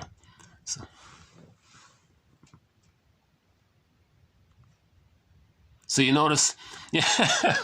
So sort of reminds me of Star Trek. They were transported to this other world, the inner world, right? The transporter's there, the image there. So now they're in the unconscious.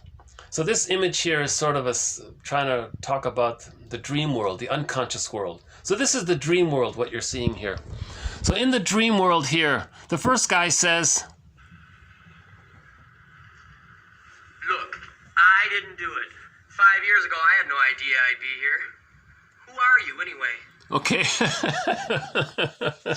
So he feels guilty for being successful. "Look, I didn't know I'd be successful, and now you're criticizing me and making me feel bad. I'm sorry. Who are you anyway?" Right?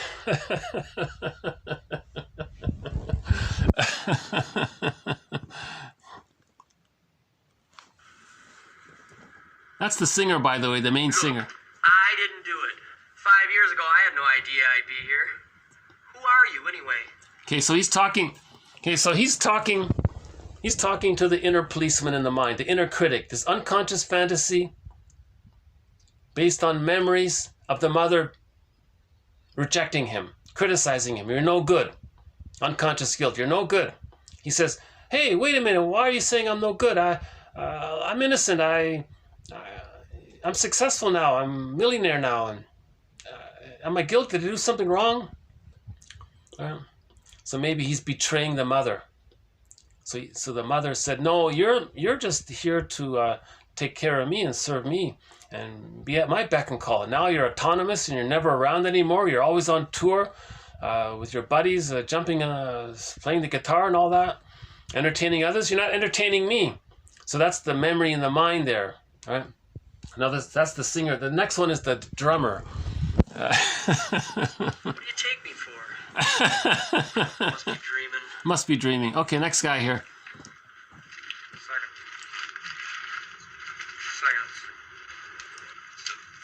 Second. You wrote it down. Listen, I'll never eat a double cheeseburger before bed again. Really. I'll never eat a double cheeseburger before bed again. So he feels guilty for trying to soothe himself. Now, why would he binge eat at night to soothe himself? Why does he feel anxiety at night? That means he's over-attached to the rejecting mother. And he wants to, and he,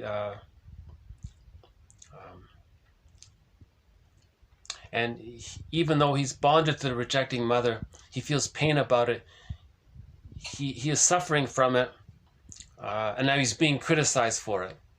So he's trying to, so the mother rejected him, he's trying to comfort himself, and he's being criticized for it in his mind. So no matter what the guy does, the mother in the mind, the policeman in the mind, is always making him feel guilty.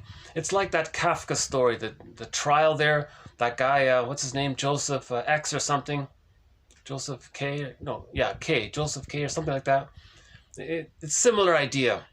He was always guilty, and that was a metaphor for unconscious guilt. So this is similar to the Kafka story.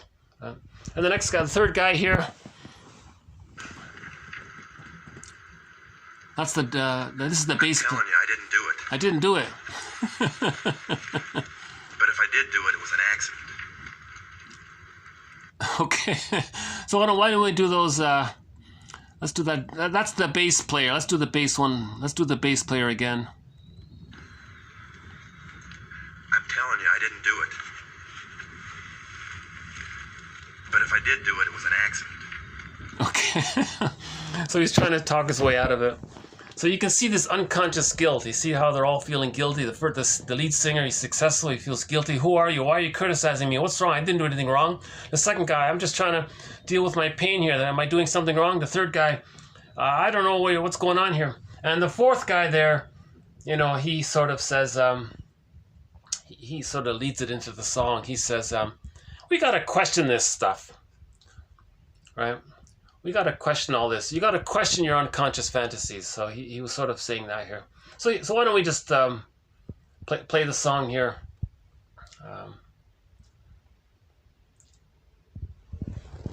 So here's from one of their live performances.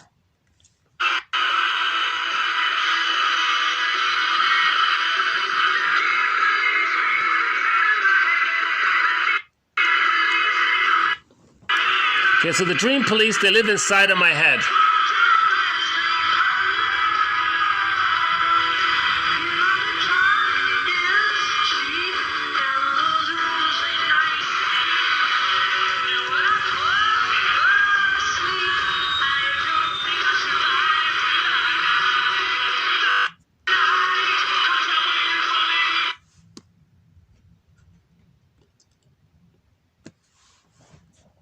Sorry, my connection's slow here. Sorry about that.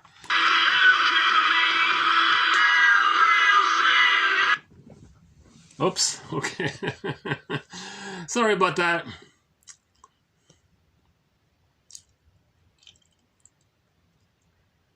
Yeah, it's slow today. Yeah.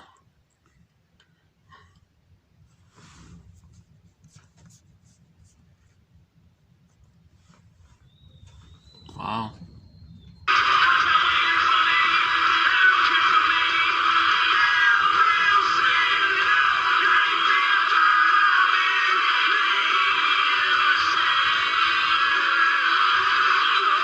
So the inner critic, it's driving me insane, right? It's giving me a lot of stress. It's the memory. It's this unconscious memory of the mother being misattuned, emotionally unavailable, not meeting the baby's needs. All of these memories amalgamate to form the inner policeman. Inside my brain, inside my head. The dream police. The rejecting mother. They follow him wherever he goes.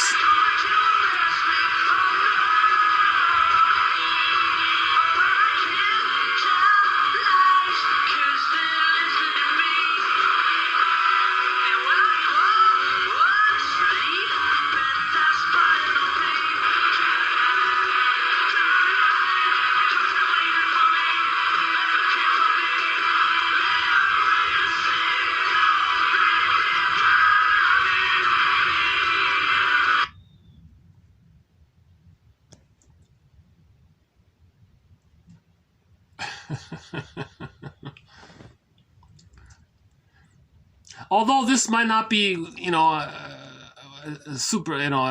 a great song musically, it does make the cycle. It does address the psychology of the inner critic. It's talking about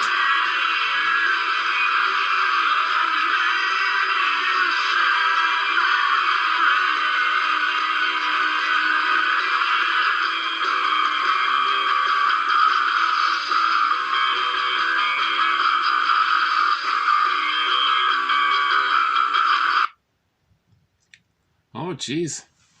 Yeah.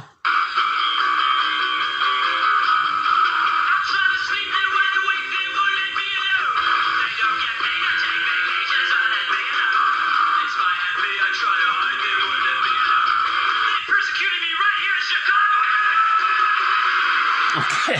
He actually says a funny thing. I noticed that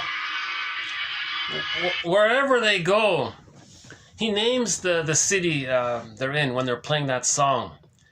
In other words, it's what Burglar says. No matter where you go, your inner memories follow you wherever you go. So he says, here I am in Chicago or something, and the dream police are harassing me here in Chicago. The next day he's in another city. Here I am in this other city, The dream police are bothering me here in this city. And then I go to this other country. Here I am in this country here. And the dream police... And that's sort of a little notice that no matter where you go, your inner conflicts will follow you, will faithfully follow you wherever you go. You cannot leave them. No matter where you are in the world, your memories follow you faithfully wherever you go. Right?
Is it an outdoor concert? Oh yeah, it's an outdoor concert. I guess. Yeah, okay.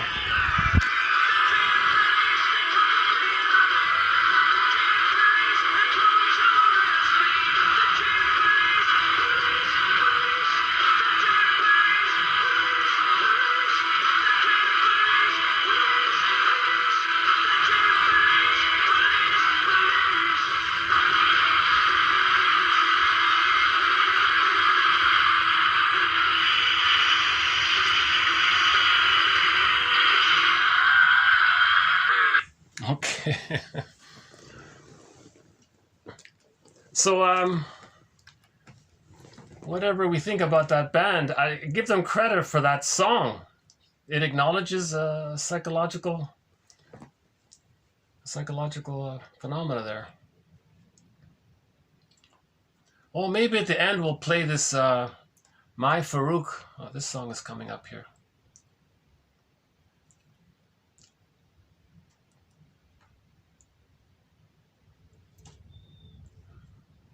Okay, I think this video is going to cut out any minute here. I think I need to hurry up here. Maybe I'll play this in the background here. Let me play this in the background and I'll finish the videos before this cuts out. This is a song called Alf Layla Wee Layla. The singer is My Farouk. The music, it's the National Arab Orchestra.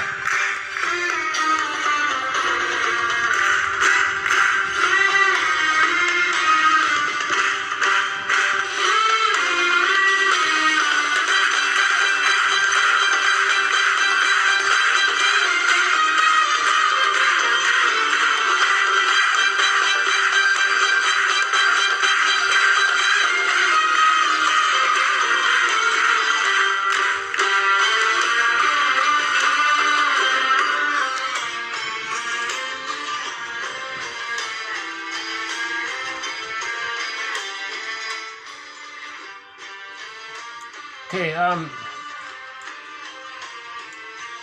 let's do a couple of more quotes here on projection. So related with splitting is projection. Okay, projection can be thought of as perceiving someone else as having one's own characteristics. Okay, so something you don't know about yourself, you then say it belongs to someone else. Now, projective identification involves a more active getting rid of something belonging to the self into someone else. Projective identification involves evoking. Okay, you want to trigger the other person. You want to upset the other person in some way. You want to evoke in someone else aspects of the self, your own self, which you cannot bear. You want the other person to feel what you can't feel. It can be a very powerful means of communication of feelings. So babies do this, right? Okay, unbearable or unacceptable or even mad parts of the self evoked in other people can affect their peace of mind. Okay, so if you hang out with people with a lot of repression, it can make you nervous, in other words. Okay, projective identification, the aspects of the self projected into others are very deeply denied in the self. In this way, it differs from, quote, projection, where aspects of the self projected into others may more easily be discovered in the self. Where projective identification is used in excess, the recipient of the ejected parts of the self is not seen as being any more than a split-off part of the self. The fantasy of getting rid of feelings is often helped along by provoking behavior of some kind to make sure that the other behaves in a way which fits the fantasy. Ownership of characteristics, emotions, abilities, and parts of the self can be attributed or actually given in fantasy to other people. In our attempts to get rid of parts of ourselves, good and bad parts, we may help along the denial of our ownership by emphasizing their presence in other people. Okay? We may help along, okay, the denial of our ownership by emphasizing their presence in other people. Okay? You focus on other people, you emphasize how something belongs in other people, then you deny ownership that it belongs to you. Okay? That's an aspect of projection, sometimes called mote beam projection. Okay, we may endow other people with meaning derived from our inner world and watch what happens then, and watch what then happens as part of our struggle to deal with our earliest childhood anxieties. Last point here. Okay, reassurance is likely... Okay, so the therapist shouldn't just say there now. Okay, reassurance is likely to be interpreted by the client as a sign of the therapist's difficulty in taking seriously the client's negative feelings which he expresses. It is far more important for the therapist to work with whatever seems to give rise to a desire for reassurance. So I think we covered it here, right?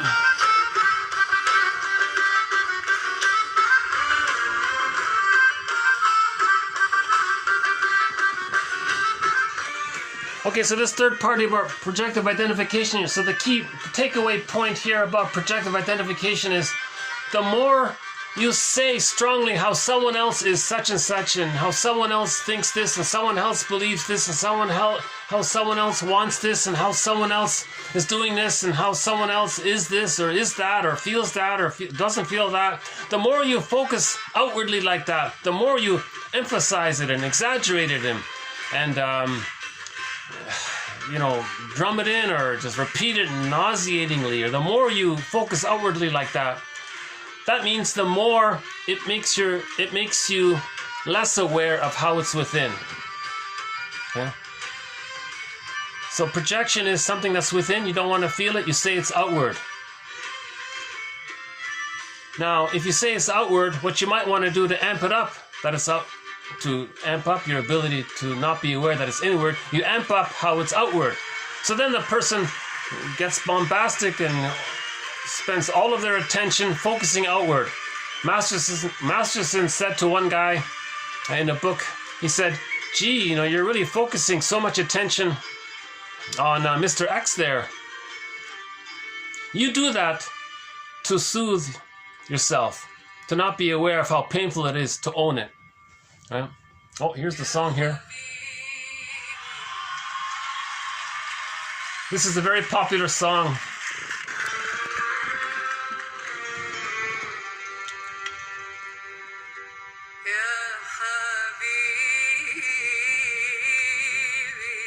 My darling, my darling, my love, my love, my darling.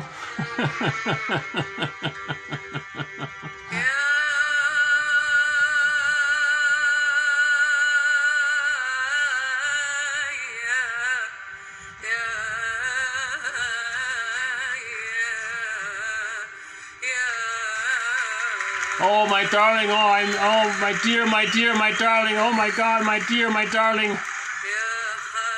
Oh, my darling, oh, my darling.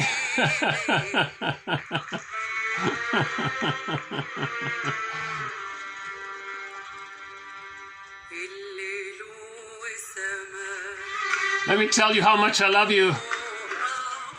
Okay. The singer's Mai Farouk. I just discovered her from a singer from Egypt. I'm really trying to include music from all genres, from classic rock to traditional classical music in other languages, any language. I play songs from Inuktitut. I'll play songs from minority singers from anywhere in the world. I played a country song the other day. All music tells us that all of us have an unconscious fantasy that it wouldn't be nice, that wasn't it nice that when we were young we were fused.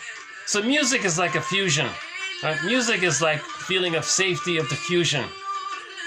Music is brings you to that kind of, it triggers the unconscious memory of being one with the mother. Right? Music can also express other emotions, right? So something like this, a love song like this is like that blissful feeling of being united with someone you love. I have to confess, I was very hesitant about today's video because these are difficult topics. These are abstract, these are vague, abstract topics. This is just some kind of attempt to somehow approach this very abstract theory about, number one, Melanie Klein's theory about the positions, Melanie Klein's theory about unconscious fantasies, her theory about splitting and projective identification,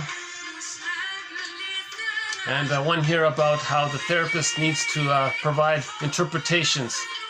Not say there now. If the client does too much hand holding and says there now, that means the client, the therapist can't deal with the projections. So he's squelching it by patting him on the back. Don't feel that. There now. Patting him on the back. Don't feel that. So he can't deal with it. So that's not helpful. So the psychoanalytic perspective is to interpret it. Why do you notice that you're turning to me for soothing and comfort? Does that remind you of anything? when you were young. That's right. When I was young, I always ran up to my parents and wanted some kind of attention and soothing and comfort, and they ignored me. They read the newspaper all the time and ignored me or something. Aha. And notice how your behavior here is a communication of that. Oh my God, I think you're right. So I'm still doing that like I did back then. I'm sure it must have felt painful back then. You know, it did, but I couldn't feel it. Go on. Well, damn, yeah, it hurt a lot, and I guess I buried it. Yeah, and then maybe you can go that way, you know. And then if he's angry, he might play a rock song, right? Then he might play the Dream Police song. Should we play the? Here's the original, the studio. Here's the studio version of the Dream Police song. So what do we end up here with? Back to that Dream Police song.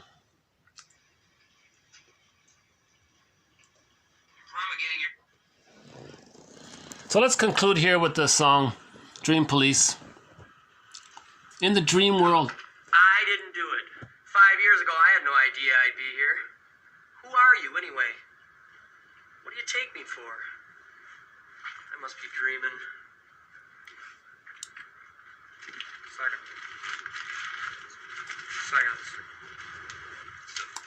Second. That's the drummer there. Listen, I'll never eat a double cheeseburger before bed again. Really. I'm telling you, I didn't do it. But if I did do it, it was an accident. Okay. Promulgating your esoteric agitations and And the fourth guy.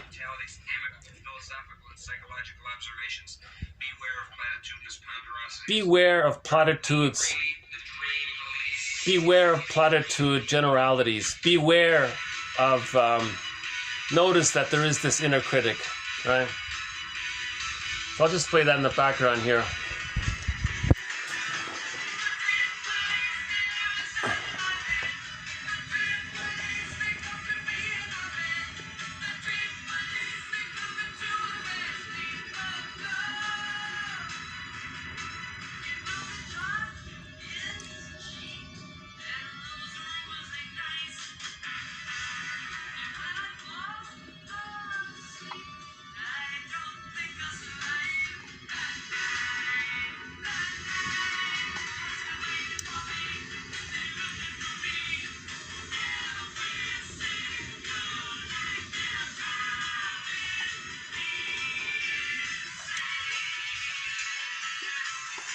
Okay, so the storage held up. That's good. So there won't be a part 2. This is all it here. So this has been 20. Okay, enough of this song here. Okay. So this has been 22 to 2023. But again, I gotta give that band credit. They do have one very nice song called "The Flame." Very nice song called "The Flame" by the band Cheap Trick. "The Flame." That song, it's interesting, the Dream Police, because it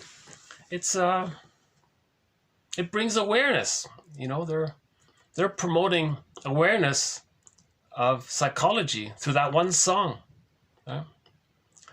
Similar to what Pat Benatar is doing in her song "Hell is for Children." So I think it's good. I think every band, every musician should have at least one key psychological song to promote awareness. Anything else here?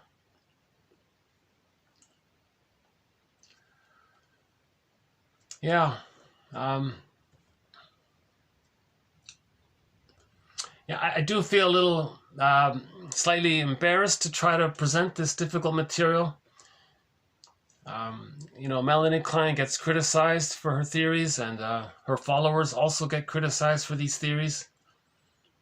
But here we are. Here's a band singing a song about it. In effect, that song, there's some validation that other people are wondering about this. Why does a person feel guilty? They didn't do anything wrong. What is this unconscious guilt? It comes from unconscious fantasies that are timeless. Okay, so the metaphor, this is a ghost. We want the ghost to become an ancestor. How do we let the ghost be an ancestor? Okay, so that's what the second journey is about. The whole second journey is about moving the ghosts to ancestors. Yeah. And about the dream, about dream interpretations, this comic includes some dream interpretations. So there were 4 issues put out in 1955 of this comic, Psychoanalysis. And there were each of the 3 clients, by the way, right? So the 3 clients there, Freddie, Ellen, and Mark, the therapist did dream interpretations for all 3 of them. And in yesterday's video, we played a clip from the movie Lady in the Dark. They also did a dream interpretation in the movie Lady in the Dark, starring Ginger Rogers.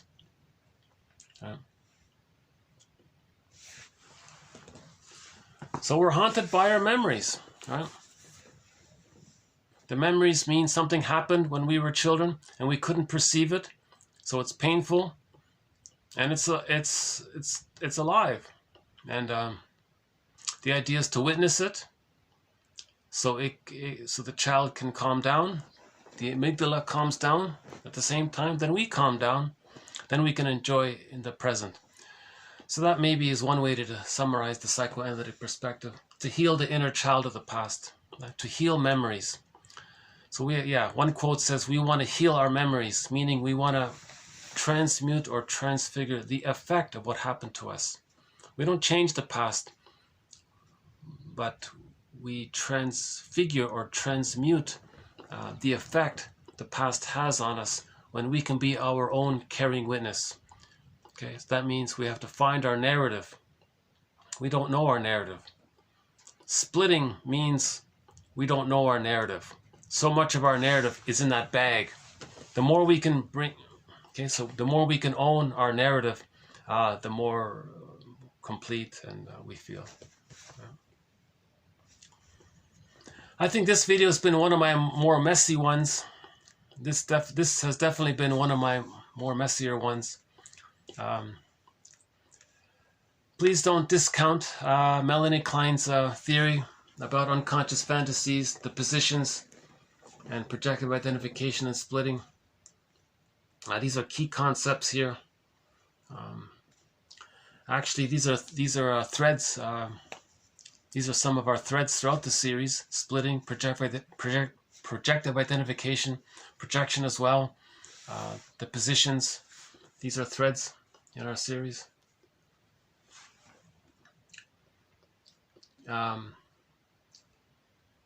Unconscious guilt is sort of a separate thread. I won't try to redo that one here. Unconscious guilt. Ellen had unconscious guilt, right? And to master it, and then she repeated it. She was disappointed as a child. She manufactured disappointments in her life to see if she can master the original disappointment in life. It couldn't be done. Nobody in the present can be the perfect breast mother. So they're going to be disappointed again and again and again, like Sisyphus. So she's going to recreate, relive, repeat, transfer the past into the present to be disappointed again. So when she's disappointed as a child, she's in Lady in the Dark, she was disappointed in the realm of feelings. So she just would recreate situations to be disappointed again and again. Yeah. That's the repetition compulsion. So we're trying to heal Sisyphus. Okay? In the Odyssey, when Odysseus went into that hell scene, meaning the unconscious, he saw Sisyphus. He looked into Sisyphus's face and saw that it was his face. That's a symbol for how each of us can be like Sisyphus when there's trauma. So what are we repeating? The original disappointment. We're recreating situations to replay that disappointment to see if we can master the pain of it or to get a better outcome so that we're not so pained by it. It's not working. We can repeat it over and over again. That's why the person who's greedy all of his life is still a curmudgeon late in life. It didn't work. The task is to be conscious of this so that we can feel safe within ourselves. If we feel safe within ourselves, then that's building the basket. Then the egg comes. The egg, what's in the egg? The firebird, the feelings. That's the morning. Then we find the I. Once we find the I, that's the ontological self. Then we have access to the real self and the capacities of the real self. Once we have access to the real self, one of the capacities is, I'm okay, you're okay. Relationships become like fine wine. They can make I statements, there's creativity, there's spontaneity, right? So that's the adult personality. So we're trying to reclaim, we're born to be an adult. We're born to have the adult personality. We didn't get it, we have to find it. So we build the basket, and the feelings come, and then we finally get it. Right.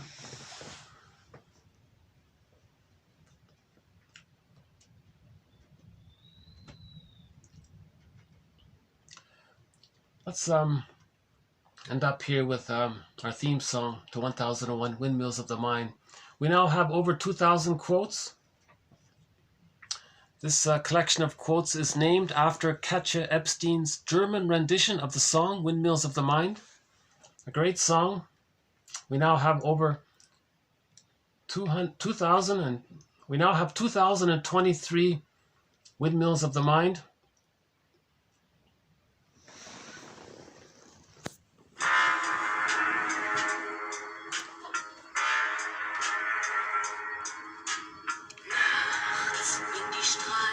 Plötzlich still sind, wenn die Stadt auf einmal schweigt, wenn aus steinernen Kaminen stumm der Mond zum Himmel steigt, wenn es hier in meinem Zimmer leer und einsam wird mich, suche ich in den dunklen Schatten die Erinnerung an dich und ich fühle wie ein Augenblick zur Ewigkeit gerinnt, wenn das Spielrad meiner Träume links zerrissene Fäden spinnt und sich leis zu drehen beginnt, wie sich Mühlen drehen im Wind.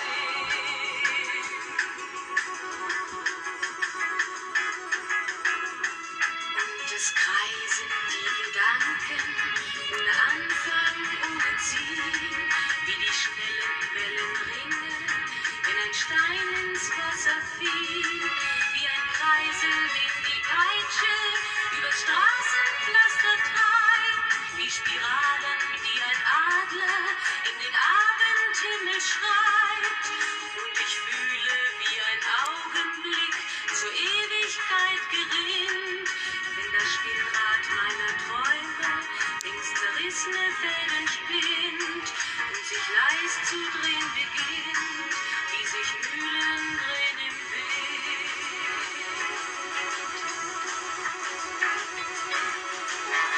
1000 Fragen ohne Antwort, 1000 Fragen ohne Sinn. Warum flog für uns der Sommer wie ein Pfeil so schnell dahin? Hat der Herbstwind gar die Spuren unserer Liebe schon verweht? Wenn erst weiße Flocken fallen, ist es dann für uns zu spät. Sah ich eben nicht im Dunkel deinen Schatten an der Tür? Hoffte für ein paar Sekunden, du kämst doch zurück zu mir. Doch warum sich selbst belügen? Längst ist meinem Herzen klar, dass der Pulsschlag dieser Hoffnung nur mein eigener Schatten war.